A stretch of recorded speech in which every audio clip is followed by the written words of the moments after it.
I guess another basic question, how important is sleep? So we're really getting to, what's fundamental about this? Well, every human needs sleep. For adults, that requirement is around 8 hours, 7 to 9 or so. And the issue really is if you don't meet that requirement, then you're going to pay for it. And that cost in this case is some level of reduced or even impaired performance that could affect your safety or those around you.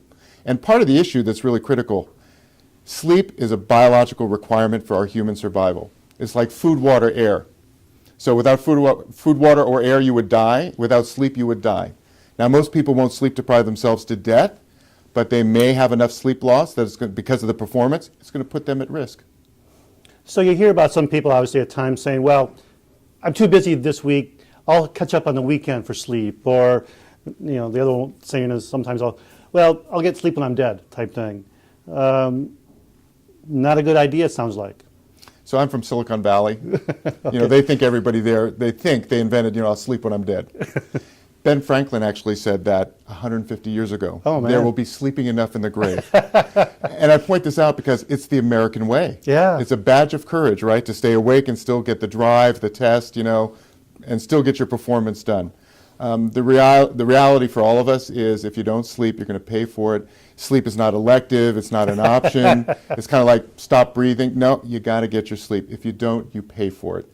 And your question actually raises a couple of really important things. One is there's a certain amount everybody needs. If you don't get that, then in a single night, studies have shown if you lose 2 hours of sleep, one night, that can impair your performance and alertness equivalent to 0.05 breath ethanol concentrations. So losing sleep 2 hours in one night is enough to really almost make you look like a drunk driver, one night. The other part, though, that's really critical is if you don't get sleep, it accumulates over time. So if you lose 2 hours, you're not getting 2 hours enough sleep, you can still get 6. You're in 8 hours sleep, but you still get 6, but you're in the red 2 hours.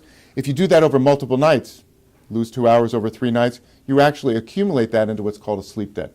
So you could have a 6-hour sleep debt by that third night of sleep loss. So it's not just how much sleep you had last night, but it's a sleep debt that you accumulate. So for most of us, it's not just last night that's a problem. Most of us are cheating all the time. And so it's basically, if you're losing an hour sleep every day for a month, that's 30 hours of sleep debt by the end of the month. That's really where the problem is for most people. And how do we take care of that sleep debt? And thanks, because you're coming back to the question you asked, which is, can I make that up on the weekend? So there's some good news and bad news about the recovery from a sleep debt. If it's small, maybe 4 hours or less, you might be able to make that up in a night. If you have a bigger sleep debt, even 8 hours or so, it's going to take you 2 consecutive nights of at least 8 hours to zero out the debt. And you can think about it like a bank account. You're in the red. How do you bring it back into the black? So the good news about it is that you don't have to pay that back hour for hour. So again, if you had a 30-hour sleep debt, you don't have to sleep for 30 hours to make it up. So most people are like, thank goodness, because after I listen to this, I'll see you in a couple months when I'm caught up. Right. You sleep deeper to make that up, not a lot longer. Oh, the bad news, though, is you can't put credit in the bank.